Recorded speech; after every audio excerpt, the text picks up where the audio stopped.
मेरी शादी वाले दिन मेरा 14 साल का देवर बहुत खुश था। मैंने हमेशा उसे अपना छोटा भाई समझा था और वह भी मुझे भाभी माँ कहकर पुकारता था। मेरे पति की मृत्यु के कुछ दिन बाद मुझे अकेले सोने में डर लगता था, इसलिए मैं अपने देवर को अपने साथ बिस्तर पर सुलाने लगी। सर्दियों की रातें थीं और एक ही बिस्तर में अपने देवर के साथ सोना मुझे बहुत अजीब सा लगता था। मेरा देवर मुझसे काफी छोटा था, लेकिन 14 साल की उम्र में भी वह 20 साल के जवान लड़के जैसा लगता था। मेरे पति की मृत्यु के बाद मैंने बहुत मुश्किल से गुजारा किया था, लेकिन मैं कब तक इस तरह जीविका चलाती। उस रात मैंने सोचा कि एक बार अपने देवर को आजमा कर देखती हूँ। आधी रात को मैंने उसे हिलाकर देखा। वह गहरी नींद में था, लेकिन जैसे ही मैंने उसे छुआ, मेरी आंखें हैरत से फटी की फटी रह गईं। मेरे पति की मृत्यु को अब भी 2 दिन ही हुए थे। मेरे घर में मेरे सास ससुर और नंदें भी नहीं थी। मेरे पति का इस दुनिया में अपने छोटे भाई के अलावा और कोई नहीं था। रोहन की उम्र 14 साल थी। वह मुझसे छोटा था। मैंने उसे कभी छोटे भाई से ज्यादा कुछ नहीं समझा। जब मेरी शादी हुई थी, तब वह मेरी शादी के दिन बहुत खुश था। वह कहता था कि उसे नई माँ मिल गई है, लेकिन मेरी माँ मुझे हमेशा समझाती थी, बेटी, तुम्हारा देवर तुम्हारा बेटा नहीं है, इससे दूरी बनाए रखना। थोड़े समय बाद वह बड़ा हो जाएगा, फिर तुम्हें उससे पर्दा करना होगा। इसलिए अभी से उसे आदत डालो कि वह तुम्हारे कमरे में बिना अनुमति ना आए। मैंने कई बार देखा है कि तुम्हारा देवर बिना वजह तुम्हारे कमरे में आता जाता है। बेटी, तुम्हें ऐसा नहीं करना चाहिए। तुम एक शादीशुदा लड़की हो। तुम्हें अपने पति और घर वालों की भी परवाह करनी चाहिए। मैं अपनी माँ की बात सुनती तो मुझे लगता कि वह रोहन के बारे में गलत सोचती हैं, इसलिए मैं उनकी बातों पर नाराज हो जाती थी। लेकिन जब मैं बेसहारा हो गई, मेरे पति इस दुनिया से चले गए, तो मेरी आंखों से आंसू बह रहे थे। मैं सोच भी नहीं सकती थी कि वह मुझे अपने 14 साल के भाई के साथ छोड़कर चले जाएंगे। मेरी जिंदगी मुश्किल में पड़ गई थी। रो रो कर मेरा बुरा हाल था। रात के 12 बजे गए थे। मेरा देवर रोहन अभी तक घर नहीं आया था। शायद वह अपने भाई के रिश्तेदारों के साथ व्यस्त था। मेरा दिल इस बात से संतुष्ट था कि अगर वह घर नहीं आता तो यह अच्छी बात है, क्योंकि अगर वह घर आ जाता तो मुझे असहज महसूस होता। मुझे बार बार अपनी माँ की बातें याद आ रही थीं। तभी इस बड़े घर के दरवाजे पर दस्तक हुई। मेरा दिल उछल कर गले में आ गया। मैंने सोचा, पता नहीं कौन होगा, लेकिन बाहर से रोहन की आवाज आई, भाभी, दरवाजा खोलो, मैं हूं। मैंने डरते डरते दरवाजा खोला। आज ये घर मुझे जंगल जैसा लग रहा था। रोहन मुझे एक छोटा सा भेड़िया लग रहा था। पता नहीं क्यों मैं उसके बारे में इतना बुरा सोचने लगी थी। भाभी, आपने खाना खाया? उसने मासूमियत से पूछा। उसकी नजरें झुकी हुई थीं और उसके हाथ में एक थैली थी। थैली में चावल थे जो होटल से लाए हुए लग रहे थे। उसने एक प्लेट में चावल डाले और मेरे सामने रख दिए। भाभी, मुझे खाना बनाना नहीं आता। मैं आपके लिए बाहर से खाना लाया हूं। आप खा लीजिए, वरना आप भूखी मर जाएंगी। मैं अपने भाई के बाद अपनी माँ को नहीं खोना चाहता। रोहन की आंखों में भी आंसू थे। वह मुझे माँ कह रहा था, लेकिन मेरी माँ की बातें मेरे दिमाग से नहीं निकल रही थीं। भाभी, आपको चिंता करने की जरूरत नहीं है। मैं आपका सहारा बनूंगा।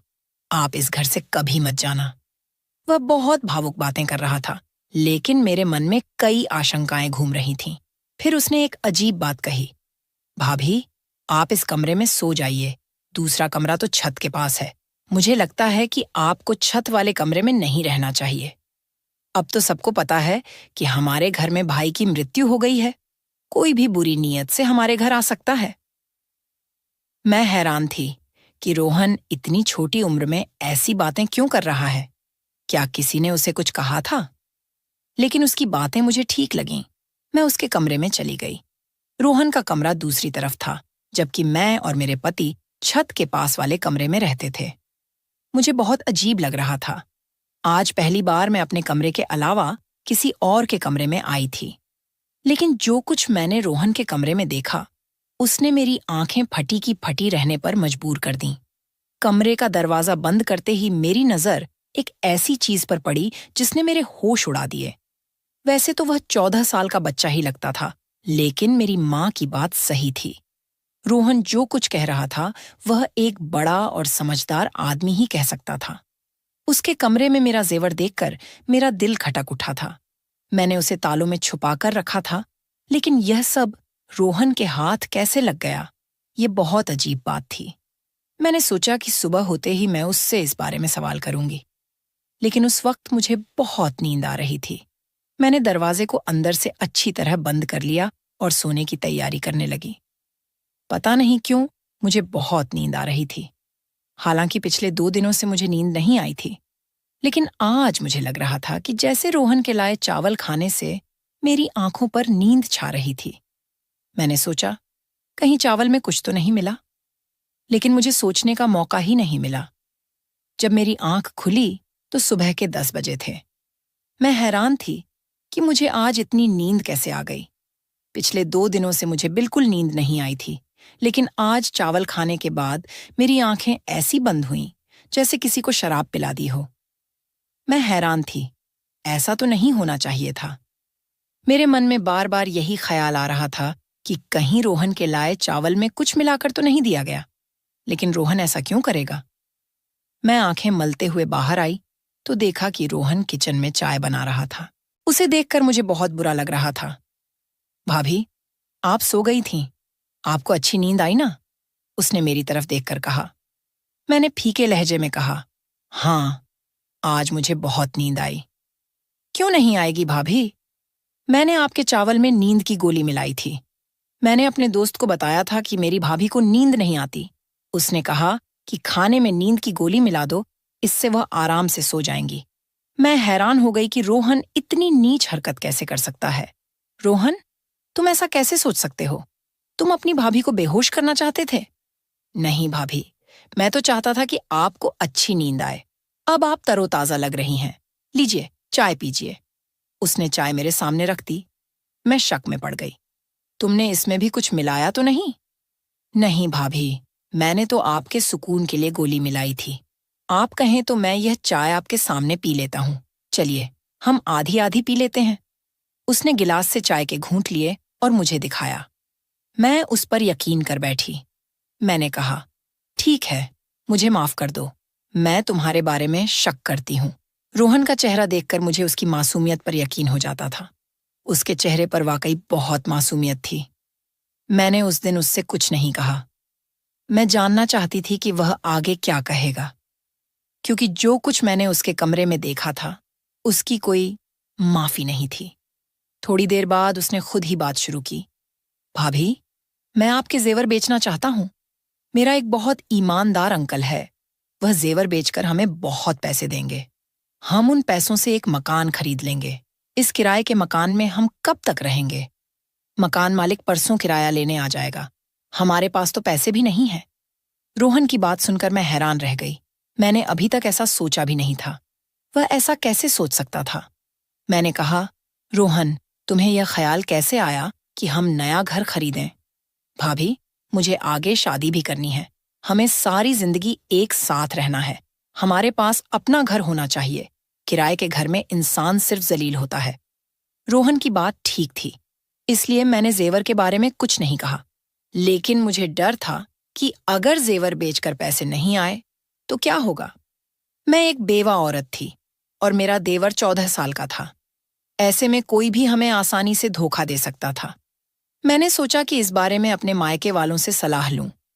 मैंने उनसे कहा कि मैं जेवर बेचकर घर खरीदना चाहती हूँ, लेकिन उन्होंने कहा, घर खरीदने की जरूरत नहीं है। तुम अब बेवा हो चुकी हो, तुम्हें हमारे घर आना होगा। मैं उनके घर नहीं जा सकती थी। मैं जानती थी कि मेरे भाई अपनी पत्नियों के गुलाम हैं। वे अपनी बेवा बहन को कभी सहारा नहीं देंगे। जिंदगी भर उनके सहारे नहीं रहा जा सकता। यह अच्छा मौका था। मैं अपने जेवर बेचकर घर खरीद सकती थी।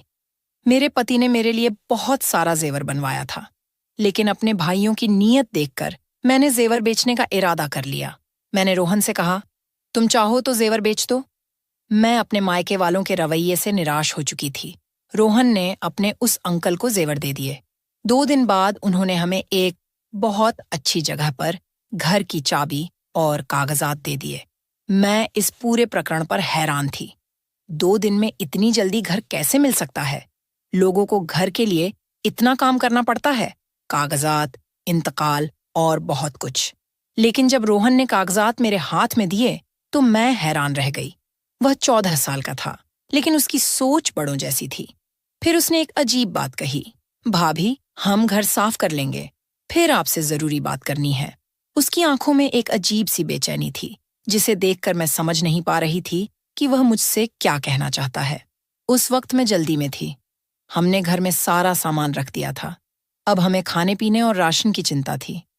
मैंने तो कभी नौकरी भी नहीं की थी। फिर रोहन यह क्यों कह रहा था कि उसे मुझसे जरूरी बात करनी है? मेरे मन में कई सवाल थे, लेकिन मैं चुप रहना चाहती थी। शाम को मैंने सारा सामान अपनी जगह पर रख दिया। वैसे भी हमारा सामान ज्यादा नहीं था। मैंने अच्छा खाना बनाया, बिल्कुल वैसा जैसा मैं अपने पति के लिए बनाया करती थी। मैं रोहन का इंतजार कर रही थी, क्योंकि वह इस घर का हिस्सा था। मैं नहीं चाहती थी कि वह बाहर जाकर गंदा खाना खाए। मैंने उसके लिए बहुत मेहनत से खाना बनाया था, लेकिन उस दिन वह घर नहीं आया। मुझे बहुत अजीब लगा। उसे इस वक्त घर होना चाहिए था। रात के 10 बज गए थे। मेरे पति की मृत्यु से पहले वह शाम 5 बजे तक घर आ जाता था और फिर बाहर नहीं निकलता था। मुझे डर लग रहा था। मैं उसका इंतजार करने लगी। रात के 12 बजे उसने दरवाजे पर दस्तक दी। मैंने गुस्से से दरवाजा खोला और उस पर बरस पड़ी। कहाँ चले गए थे रोहन? तुम्हें शर्म नहीं आती? मैं तुम्हारी बेवा भाभी तुम्हारा इंतजार कर रही थी।